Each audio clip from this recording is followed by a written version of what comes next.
नमस्कार दोस्तों, study for UPSC PCS में आपका स्वागत है। और हमने इससे पहले मृदा तक कर लिया था पूरा का पूरा, और अब 10th का दूसरा चैप्टर आ गया है सामाजिक विज्ञान। ठीक है ना, सामाजिक विज्ञान।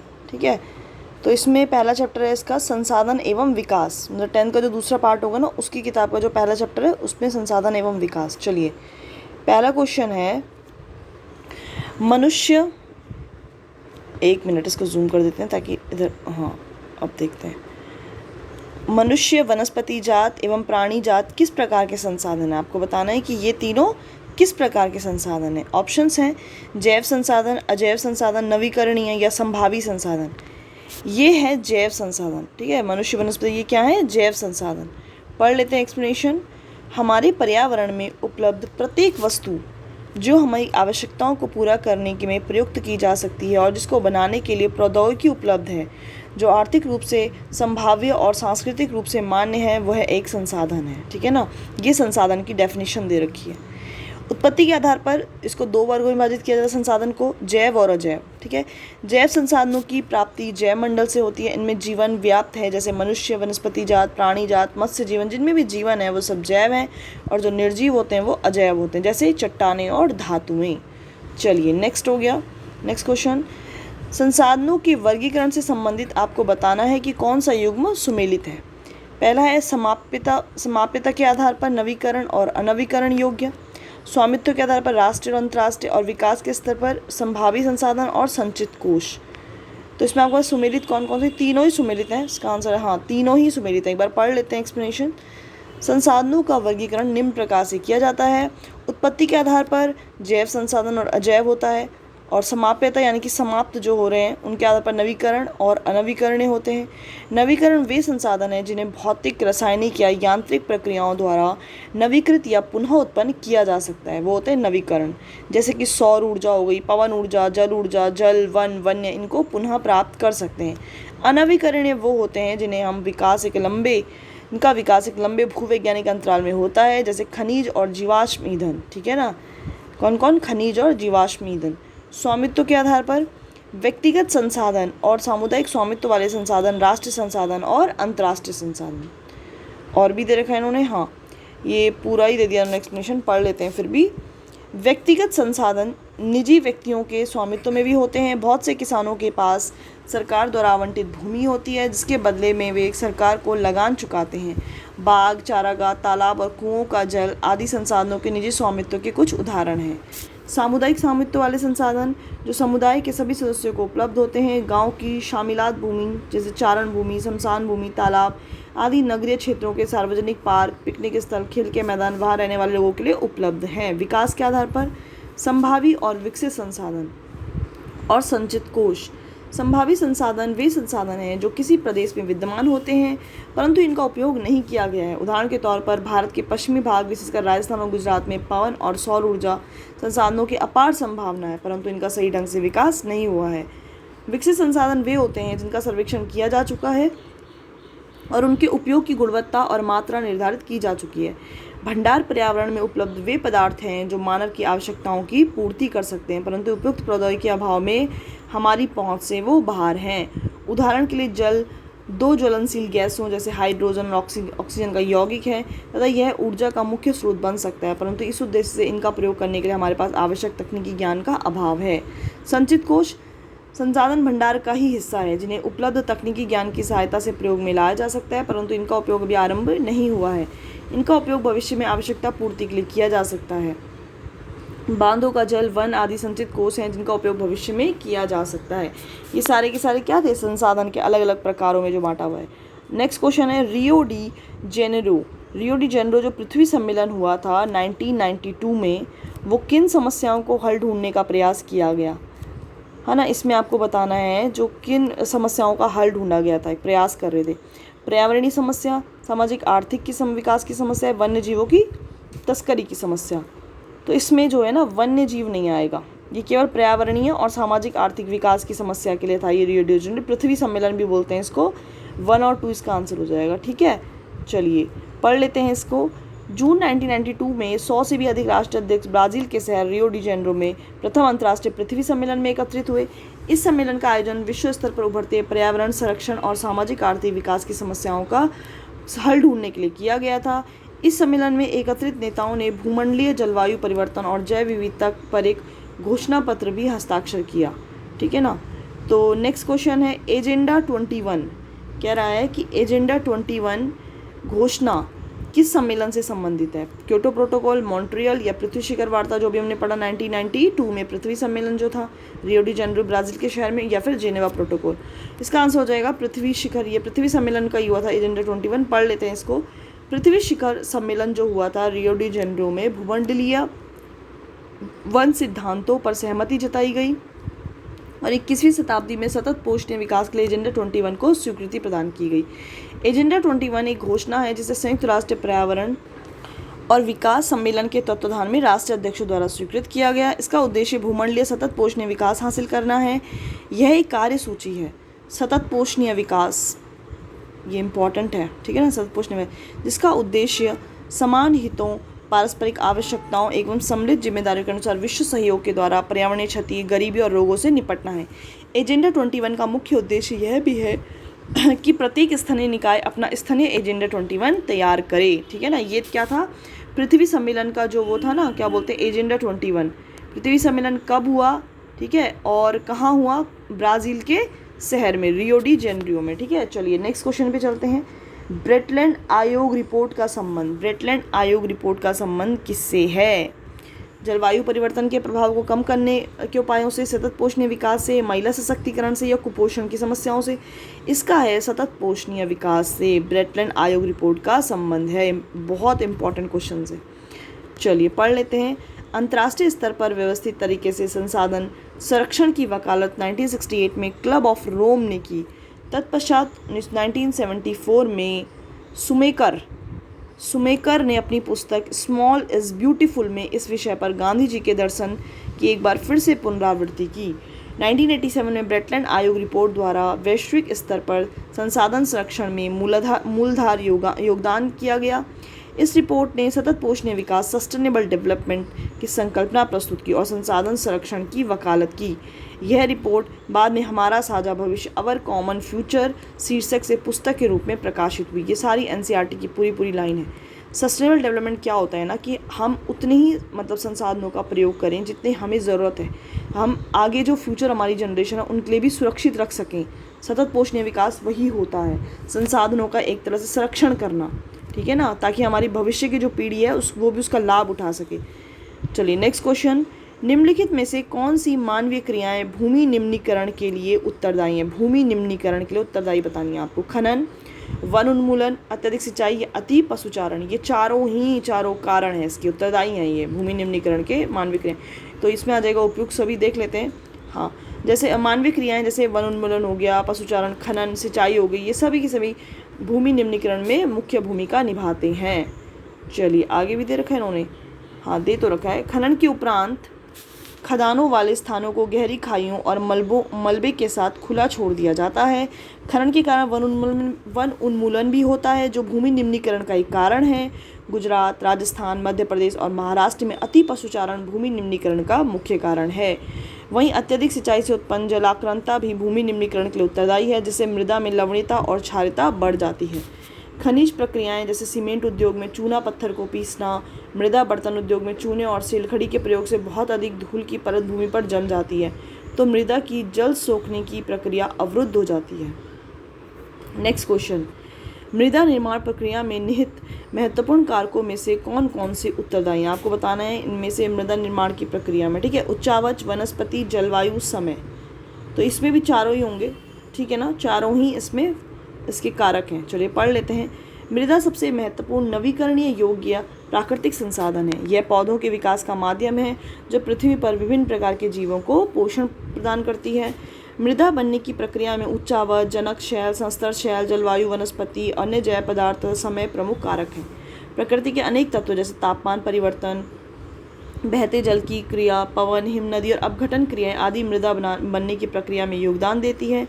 मृदा जैव, ह्यूमस यानी कि और अजैव, जैव और अजैव दोनों प्रकार के पदार्थों से बनती है। मृदा विदित है कि भारत में अनेक प्रकार के उच्चावच, भू आकृतियाँ, जलवायु और वनस्पति पाई जाती है।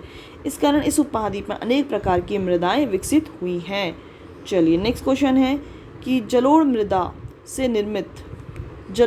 से निर्मित भारत का उत्तरी मैदान केवल गंगा और ब्रह्मपुत्र नदियों के द्वारा लाए गए निक्षेपों से बना हुआ है। पूर्वी तटीय मैदान विशेषकर महानदी, गोदावरी, कृष्णा और कावेरी नदियों के डेल्टा में भी जलोढ़ मृदा से बने हुए हैं। मुझे बताना, यहाँ पे देखो जो एक्सट्रीम वर्ड होता है ना उसको आपको हटाना पड़ेगा। बोल रहा है केवल, देखो केवल, अच्छा गंगा और ब्रह्मपुत्र। और क्यों, जो पंजाब में जो 5 नदियाँ हैं, पंजाब में क्या मैदान नहीं है वहाँ पे जलोढ़ मृदा का से निर्मित? ये गलत है, ठीक है ना। ये केवल जो भी एक्सट्रीम वर्ड आपको मिले ना, ये कई मतलब अधिकतर 90% ये गलत ही होता है, ठीक है। केवल हो गया, ऐसे करके जो एक्सट्रीम वर्ड होते हैं। तो इसमें ना मेरे मतलब ऑब्वियसली इसका आंसर बी होगा। और दूसरा बिल्कुल सही है, वहाँ पे भी जलोढ़ मृदा के वो बने हुए हैं, ठीक है ना। पढ़ लेते हैं। भारत का संपूर्ण उत्तरी मैदान जलोढ़ मृदा से बना हुआ है। ये मृदा हिमालय के 3 महत्वपूर्ण जैसे कि सिंधु, गंगा, ब्रह्मपुत्र से लाए गए निक्षेपों से बनी है। कथन 1 असत्य है। पूर्वी तटीय मैदान विशेषकर महानदी, गोदावरी, कृष्णा और कावेरी नदियों के डेल्टा भी जलोढ़ मृदा से बने हैं, ठीक है ना। चलिए नेक्स्ट क्वेश्चन, अच्छा इसी के नीचे क्वेश्चन है, सॉरी। जलोढ़ मृदा से संबंधित नीचे दिए गए कथनों पर विचार कीजिए। जलोढ़ मृदा, ये मैं आपको इससे पहले पढ़ा चुकी हूँ मृदा वाले चैप्टर में, है ना। तो देख लेते हैं। पुरानी जलोढ़ को बांगर कहते हैं, ये मैं आपको बता चुकी हूँ। पुरानी जलोढ़ को बांगर बोलते हैं और नई को खादर बोलते हैं। बांगर मृदा में कंकर ग्रंथियों की मात्रा ज़्यादा होती है। खादर मृदा में बांगर मृदा की तुलना में ज़्यादा महीन कण पाए जाते हैं, ठीक है। तो आपको बताना है इसमें कौन से सत्य हैं। तो ये तीनों की तीनों बिल्कुल सही हैं। पढ़ लेते हैं, ये मैं पढ़ा चुकी हूँ वैसे आपको जलोढ़ मृदा ये सब। आयु के आधार पर जलोढ़ मृदा को 2 प्रकार में बांटा होता है। पुराना जलोढ़ यानी कि बांगर और नया खादर। बांगर मृदा में कंकर ग्रंथियों की मात्रा ज़्यादा होती है। खादर मृदा में बांगर मृदा की तुलना में ज़्यादा महीन कण पाए जाते हैं। जलोढ़ मृदाएं बहुत उपजाऊ होती है क्योंकि अधिकतर जलोढ़ मृदाएं में पोटाश, फॉस्फोर और चूना युक्त होती है, जो इनको गेहूं, गन्ने, चावल और अन्य फसलों की खेती के लिए उपयुक्त बनाते हैं। जलोढ़ मृदा में रेत, सिल्ट और मृत्तिका के विभिन्न अनुपात पाए जाते हैं। जैसे जैसे हम नदी के मुहाने से घाटी में ऊपर की ओर जाते हैं, मृदा के कणों का आकार बढ़ता चला जाता है। नदी घाटी के ऊपरी भागों में जैसे ढाल, भंग के समीप मोटे कण वाली मृदाएं पाई जाती हैं। ऐसी मृदाएं पर्वतों की तलहटी पर बने मैदान जैसे द्वार्स है ना, या फिर चौस क्षेत्रीय तराई में आमतौर पर पाई जाती है। द्वार भी मैं पढ़ा चुकी हूँ, तराई भी मैं पढ़ा चुकी हूँ, तो इन्हीं सब में पाई जाती है ये सारी, ठीक है ना। इस प्रकार की मृदाएं, अब नेक्स्ट क्वेश्चन है कि इस प्रकार की मृदाएं दक्कन पठार, ये मैं मृदा वाले चैप्टर पढ़ा चुकी हूँ। दक्कन पठार में कौन सी मृदा पाई जाती है? कपास के लिए भी प्रसिद्ध है वो, है ना, और उसको रेगुर भी बोला जाता है। क्षेत्र के उत्तर पश्चिमी भाग में पाई जाती है और लावाजनक, है ना, लावाजनक शैलों से बनी, यानी कि ज्वालामुखी से जो निकलता है ना वो उससे बनी हुई है। दक्कन का पठारी पूरा ज्वालामुखी से बना हुआ है, मंदकृत है उसकी जो है ना। तो इस सबको पता है, मैंने अगर ध्यान से आपने पढ़ा होगा ना मृदा चैप्टर, तो ये बहुत इजी क्वेश्चन है आपके लिए। तो इसका आंसर काली मृदा है, ठीक है। चलिए पढ़ लेते हैं। काली मृदाओं का रंग काला होता है। मैंने बताया भी था काली मृदा का रंग काला क्यों होता है, लाल मृदा का रंग काला क्यों होता है, ठीक है। अगर नहीं पता है तो दोबारा उस वीडियो को देखिए, अगर भूल गए हो ना तो दोबारा देखिए, रिवीजन करिए बार बार। काली मृदाओं का रंग काला होता है और इन्हें रेगुर मृदा भी कहा जाता है। काली मृदा कपास की खेती के लिए उचित समझी जाती है, इसलिए इस मृदा को काली कपासी मृदा भी बोलते हैं। यह माना जाता है कि जलवायु और लावाजनक सैलों ने काली मृदा के बनने में महत्वपूर्ण योगदान दिया। इस प्रकार की मृदाएं दक्कन के पठार, बेसाल क्षेत्र के उत्तर पश्चिम भागों में पाई जाती है, जो कि लावाजनक सैलों से बनी हुई है। ये मृदाएं महाराष्ट्र, सौराष्ट्र, मालवा, मध्य प्रदेश, छत्तीसगढ़ के पठारों में पाई जाती है। दक्षिण पूर्वी एशिया में गोदावरी तथा कृष्णा नदी घाटियों तक भी फैली हुई है ये, ठीक है। आगे बढ़ते हैं। काली मृदा बहुत महीन कणों अर्थात मृत्तिका से बनी है। महीन कणों को मृत्तिका बोला जाता है। इसकी नमी धारण करने की क्षमता अधिक होती है, मैंने ये भी बताया था। इसके अलावा ये मृदाएं कैल्शियम कार्बोनेट, मैग्नीशियम, पोटाश, चूने जैसे पोषक तत्वों से परिपूर्ण होता है और इसमें फॉस्फोरस की मात्रा कम होती है। शुष्क मौसम में इन मृदाओं में गहरी दरारें, मैंने बताया था कि जब दरारें पड़ जाती है तो स्वतः जुताई भी बोला जाता है इसको, ठीक है ना, स्वतः जुताई वाली मिट्टी, जिससे इनमें अच्छी तरह वायु मिश्रण हो जाता है। गीली होने पर ये मृदाएं चिपचिपी हो जाती हैं। वेरी इंपॉर्टेंट, एक तरह से आपका रिवीजन ही हो रहा है अगर क्वेश्चन दोबारा भी आ रहा है तो। चलिए नेक्स्ट क्वेश्चन है लाल और पीली मृदा। लाल और पीली मृदा के बारे में आपको बताना है। पहला, ये मृदाएं दक्कन के पठार के पश्चिम में रवेदार आग्नेय चट्टानों पर अत्यधिक वर्षा वाले क्षेत्र में विकसित हुई हैं। इन मृदाओं का रंग लाल रंग जीवाश्म की अत्यधिक मात्रा में उपस्थिति के कारण होता है। देखो दूसरा तो मैंने आपको बताया था कि लाल रंग जो होता है ना, फेरिक ऑक्साइड, याद है मैंने बताया था, कहीं ना कहीं लौह का जो वो होता है तत्व, एक फेरिक वो होता है इसमें, तो इसलिए लाल रंग होता है। अगर नहीं पता है, भूल गए हो, तो इससे पहली वाली जो वीडियो है मृदा, वो ज़रूर देखना आप लोग, ठीक है ना। चलिए पहला है, तो ये तो गलत, ये तो काट दो। अब पहला क्या बोल रहा है कि दक्कन के पठार के पश्चिम में, है ना, रवेदार आग्नेय चट्टानों पर अत्यधिक वर्षा वाले क्षेत्र में विकसित। अत्यधिक वर्षा मैंने आपको बताया था, जब तापमान जहाँ पे ज़्यादा होता है, अत्यधिक आर्द्र होता है, अत्यधिक वर्षा होती है, वहाँ पे लेटराइट मिट्टी होती है। लेटराइट मिट्टी जो कहाँ कहाँ पाई जाती है, जो आपकी पश्चिमी घाट इधर वाले क्षेत्र में यहाँ पे पाई जाती है, उत्तर पूर्वी पहाड़ियों में, है ना। और मैंने आपको ये भी बताया था कि जो लेटराइट मिट्टी होती है वो किसके लिए प्रसिद्ध होती है, काजू के लिए प्रसिद्ध है, बताया था ना सारी की सारी चीज़ें। तो पहला भी आपका गलत है, और इसमें आपको सत्य बताना है, तो ये दोनों ही गलत हैं। पढ़ लेते हैं एक्सप्लेनेशन। लाल मृदा दक्कन के पठार के पश्चिम में नहीं बल्कि पूर्वी और दक्षिणी हिस्सों में रवेदार आग्नेय चट्टानों पर कम वर्षा वाले भागों में विकसित हुई है। लाल और पीली मृदाएं कहाँ पाए, एक तो कम वर्षा, दूसरा इधर पूर्वी उसमें, और लाल पीली कहाँ है, उड़ीसा। पूर्वी कहाँ हो जाएगा, ये दक्कन तो इधर पूर्वी उड़ीसा हो गया, छत्तीसगढ़ हो गया, मध्य, है ना, और मध्य गंगा मैदान की दक्षिणी छोर हो गया, पश्चिमी घाट के गिरिपथ क्षेत्रों में पाई जाती हैं। इन मृदाओं का लाल रंग रवेदार आग्नेय और रूपांतरित चट्टानों में लौह धातु, मैंने बताया ना आयरन, है ना, लौह धातु के प्रसार के कारण होता है। और इनका पीला रंग, इनमें जल योजन, ये भी मैंने बताया था कि पीला का जब जल योजन होता है ना, तब इसका रंग पीला पड़ जाता है। और लौह का भी फेरिक बताया था मैंने, फेरिक ऑक्साइड। चलिए नेक्स्ट है, अब इसमें आपको बताना है कि कौन सा कथन इसमें बताना है, अच्छा असत्य बताना है, ठीक है ना, असत्य बताना है।